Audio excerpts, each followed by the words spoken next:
Hey, insurance producers, do you ever feel just worn out mentally, like this game, this insurance game just drains you, sucks the life out of you? If so, stay tuned. I'm going to share in this video a quick tip that really helped change my career and just improved the mental state that I'm in. So I think you'll get a ton out of it. Hey, if you're new to this channel, this is our special series that we are calling Diary of a New Producer. It's where we give you a look behind the curtain into the life of a new producer. We're calling him Ian Cognito, and I'm his mentor. My name's Micah.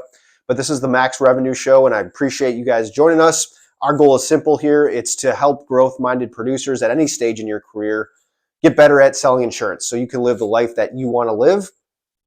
And if you support us, you like our content and want to get the word out there, do us a huge favor. Give this video a thumbs up, comment, and subscribe. It really, really helps us. All right, so this week, what we're going to talk about, I said in the intro, I'm going to talk a little bit about mental health, and I'm going to share something that I think is really, really critical to just kind of staying sane. But also, we're going to talk about tire kickers. What are the signs of tire kickers, and then how to kind of figure out what to do with them, and then how to also figure out who to call, right? If you have a niche, we've talked about that, but I'm going to talk about even within that niche, who to call, who makes the most sense to spend your time on. So first topic is tire kickers. So let's get into this. Talking with Ian this week, and he has a prospect, had a good first meeting. The guy said, yep, we want to do the due diligence. They send him, actually, he doesn't send him the stuff. His secretary sends him the policies. He pulls them up. Well, first red flag, they're not the actual policies. Second thing, though, is that all the premiums are whited out. Now, Ian and I was like, Ian was asking me, hey, what should I do? How should we handle this deal? And I said, man, I would probably just call the owner at this point and just remind him of the call that you just had. Now, it's important. I asked Ian this. I said, hey, did you clearly express to the owner that you're not quoting, you're doing the due diligence, you need the policies to benchmark? He said, yes, he did. So something might have happened, right? The owner maybe communicated with his secretary and she just thought, I'm going to white out premiums. She went on her own, or maybe he forgot, the owner did, and just said, hey, can you send this but white out the premiums? Who knows? But I think the only way to resolve it at this point is to call the owner directly, be like, hey, thanks, your assistant sent over everything. The only thing is I noticed the premiums are whited out. I don't know why that was, but I need those to do our analysis. And then just stop, see what they say. That's the way to handle it, right? But it's a red flag kind of, right, at this point. And now if the owner is like, no, I don't want to share that with you, that's another red flag because they're clearly not understanding what you're trying to tell them and what you're trying to do. Now, maybe that's on you. Maybe you have to get better at describing due diligence and why you need the premium. I've shared other videos on this channel about how to overcome this concern that buyers and business owners might have. But what I told Ian, I said, when you call him back, if he pushes back, just be like, hey, remember, I'm not quoting. I am simply doing an analysis, and I'm really kind of looking at your rates and comparing them to what I see in the market so I can come back and tell you if you're overpaying or not, because you might not be. I just don't know at this point. So we can achieve that without actually quoting. So that's kind of how you talk through that. I mentioned the other red flag is not to get, when you don't get full policies or someone just doesn't want to give you information. Well, that kind of tells me like they're not really serious. It's not a priority, or maybe they're just so stuck on quoting. They're like, this is too new for me. And you got to make a call at some point. And that's what Ian and I talked about. You got to make the call to walk away. Now, I'm just saying you just give up and walk away, because business owners are very busy. So you got to make the due diligence process simple enough and easy enough where it doesn't feel like you're pulling teeth, but also there's got to be a little bit of investment from them. And you're not asking much. You're asking for some information for them to send that to you, exactly what you want. And you're asking for a little bit of time in a research call. Now, if they can't commit to that, that tells me they're a tire kicker. They're a waste of time, or maybe they're just busy and it's not a priority. So at that point, you walk away, right? And you play the long game. As we've talked about the Max Revenue podcast, we just talked about that. The newsletter just talked about that. So when you're playing the long game, you don't get so wrapped up in chasing these tire kickers, right? So that's what Ian and I talked about. He walked away. He's got a game plan how to follow through this and basically just pick one side of the fence, right? You don't want to just keep staying in the middle. All right. Second thing we want to talk about this week that Ian and I spoke about was who to call. Now, Ian's focused on construction, generally speaking, just like I am, but construction's a really, really broad niche. Now, I'm not one of those people that says you got to go micro niche down, or even you have to niche. You could be a generalist if you want to. Now, I think as a newer producer, especially, it makes a lot of sense to kind of focus in one area, because you can start to become very knowledgeable about the risks that industry face. You can speak with more confidence. I think just there's a lot of upside to having a niche if you're trying to produce mid-market business. So what I would do, like what I told Ian, I said, we started talking about a prospect I was calling on. I have a ready mix dealer. And he's like, hey, do you write a bunch of those? I said, actually, I don't. Full disclosure, I have a niche. Construction. It's broad, but I'll do some stuff that's ancillary, right? Kind of tied to construction, like ready mix. And I just told Ian, I said, hey, the premiums are good. I generally don't chase a bunch of it, but this was someone I had talked to in the past, and that's really why I'm working it. And then that's how we kind of got down this path of like, hey, who should I call? And I asked him, I said, what kind of contractors are you calling? Do you find yourself more confident when you speak with certain contractors than others? Does our agency have a bigger portfolio of electricians and the artisan guys versus the street and road?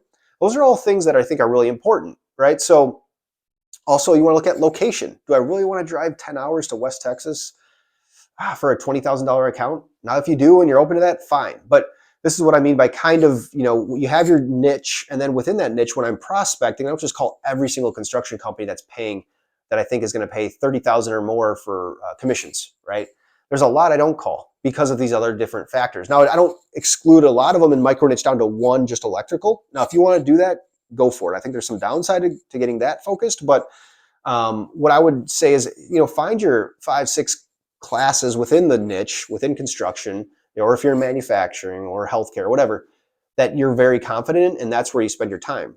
Now, when Ian and I were talking, I said, maybe you write an account that's just kind of odd someday, and then you organically kind of develop your micro niche, right? Or your spot where you really specialize, where you focus maybe half your time or 75% of your time. That's how I would do it. I've built, a pretty good book of business at my prior agency, and now I have a good one going here, and I am not micro niche down. But I do have my certain classes where I'm like, yep, I know this class really, really well. So when I see that, that's kind of my, I'll definitely pursue that pretty heavily. And that's all I kind of told Ian. So I would tell you, if you're watching this and especially you're a new producer, is just be aware, right? As you're making calls, and if you look at your clients you do have in your agency, where do you feel more confidently speaking? What kind of businesses do you feel more confident about? And I would start there. All right. So the last thing that we talked about, I just asked him, I said, man, what's going on with your mental health? How you been? It's almost been 6 months.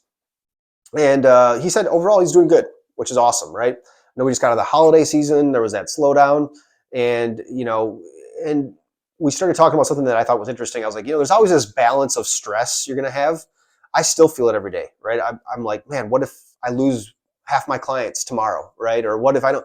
And I think that's kind of good. You don't want to become all consuming where it's like debilitating, right? And you can't do your job. You're not sleeping well. You're just always stressed. Your chest hurts, whatever. That's when it gets bad. So there's a certain level of stress that I think is good to have. And you got to use that as fuel to continue the prospecting efforts, to constantly be prospecting and to constantly be growing in growth mind, right? Especially when you're a new producer trying to get to a certain size of book. Now, I'm an advocate of always probably trying to produce, because even if you get to, let's say, $1 million book, you could lose it all next year, right? Or half of it. And you never know. And I think it just makes sense to stay in that mindset. Of course, the metrics are going to look different as a $1 million producer versus a producer with $0 book, because you have a lot more free time, right? Less clients to go after. But yeah, so use the stress in a positive manner. Don't let it be all consuming. Don't let it bog you down. And that's kind of what him and I were talking about. And thankfully he feels a lot of intrinsic motivation, which is part of the reason I did hire him, right? I felt like he had that. And I think that's a great trait to have as a producer. And the last thing that we talked about is Ian, related to mental health.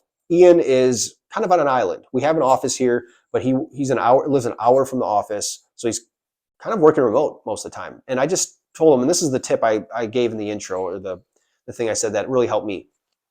I said, one thing that helped me, Ian, was when I first got into insurance, I was all remote. And I just had a couple buddies or guys that were in the industry, I think that's key, that I would just call throughout the day as I was driving to appointments, and, or leave voice texts or text. And you don't need 20, you just need 1 or 2, 3, whatever, somewhere in that range.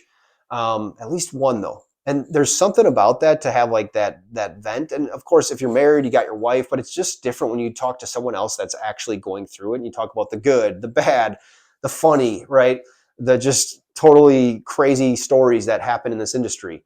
And there's something to be said for that community and being able to vent and have someone to talk to about that stuff. So especially when you're on an island, if you're working remote, find someone just to start creating a relationship with. Just reach out to them, talk to them. Nothing formal. I'm not talking about a formal, like, let's talk every Tuesday at 2, right? This is just it could be 5 times a week. It could be 0 times in 1 week, but it should be relatively, should be both be comfortable doing it.